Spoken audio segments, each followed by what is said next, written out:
Oui, les brebis sont soumises à leur berger parce qu'elles savent qu'il les conduit vers les verts pâturages, là où il y a de l'eau et à manger. C'est de cette manière que le roi David avait pu dire que l'Éternel est son berger, parce que c'est la voix de l'Éternel qu'il écoutait. C'est dans l'Éternel qu'il mettait sa confiance et il était assuré de sa protection et de sa bienveillance. Quelle voix écoutons-nous donc parmi la multitude de voix qui résonnent chaque jour dans nos oreilles? Jésus l'a dit. Tous ceux qui sont venus avant lui n'étaient que des voleurs et des brigands. Et après lui, de nombreux brigands se manifesteront encore, selon que sa parole dit.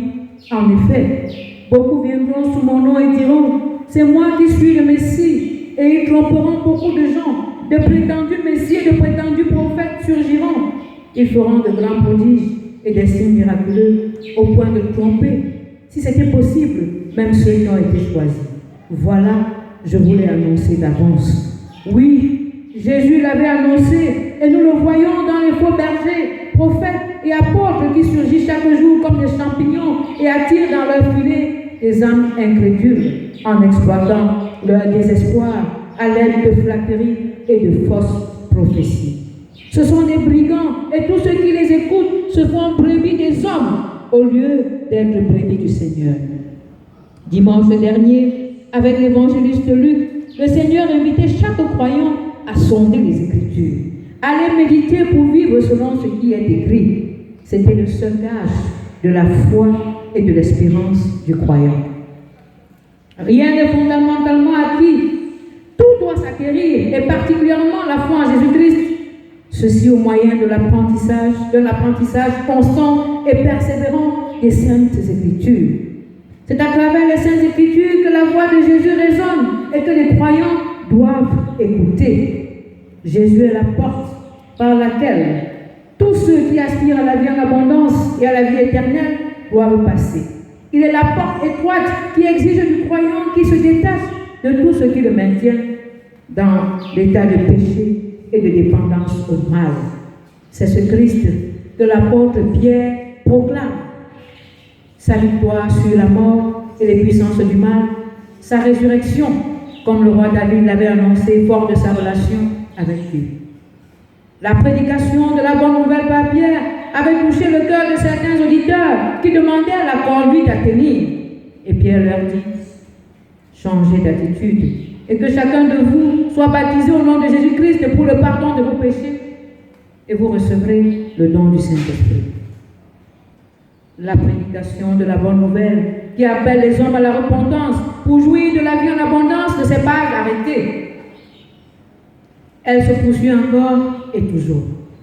Parmi nous, certains écoutent la prédication dimanche après dimanche, mais endurcissent leur cœur et refusent de suivre les enseignements qui leur donneront de recevoir le baptême pour devenir des disciples du Seigneur. Lorsque vous les interrogez, ils vous disent qu'ils sont chrétiens. Quel genre de chrétiens? Mais nous le savons, l'Éternel est le seul juge et il fait chaque chose en son temps. C'est lui qui choisit et appelle. Il veuille lui-même toucher le cœur de ces personnes endurcies. Il y a également ceux qui ont été baptisés, mais qui par leur vie ont offensé et offensent chaque jour l'Esprit Saint qu'ils ont reçu. Ils refusent de recevoir des enseignements et de participer activement à la vie de la communauté. Ils n'ont jamais le temps. Ils se suffisent. Ils sont trop forts. Ils ne respectent aucune autorité. Ils croient que leurs moyens financiers ou autres leur donnent tous les droits. Ils donnent l'impression d'être bons et obéissants alors qu'ils ne sont que des loups déguisés en agneaux. Ils donnent l'impression d'être là pour servir alors qu'ils ne sont là que pour se servir. Ils sont rancuniers et vindicatifs. Ils ne sont que de faux bergers, de faux serviteurs, de faux conducteurs des brebis du Seigneur.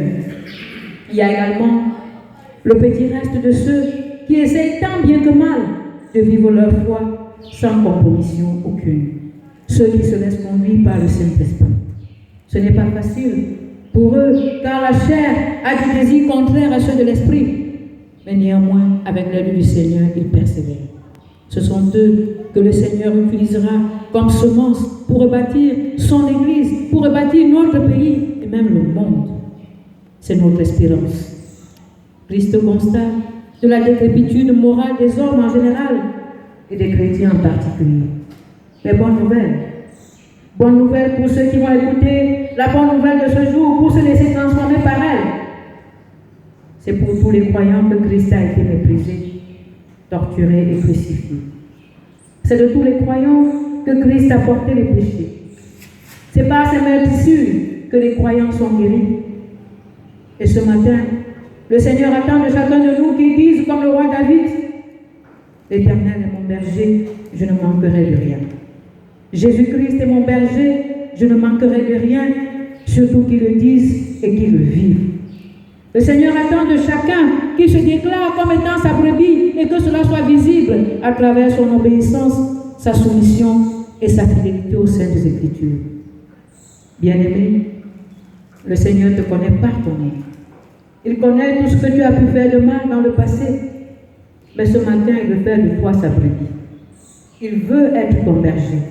Il veut que tu cesses d'entrer par la fenêtre, d'escalader les clôtures, d'utiliser des mensonges pour justifier ton penchant pour le mal. Il veut que tu deviennes sa brebis. Il veut être ton berger.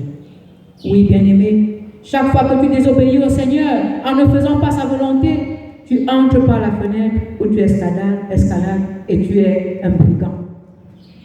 Chaque fois que tu refuses de contribuer au développement de ta communauté et de son église, tu entres par la fenêtre où tu escalades, tu es un brigand, un voleur et même un tueur. Ce n'est pas ce que le Seigneur désire pour toi.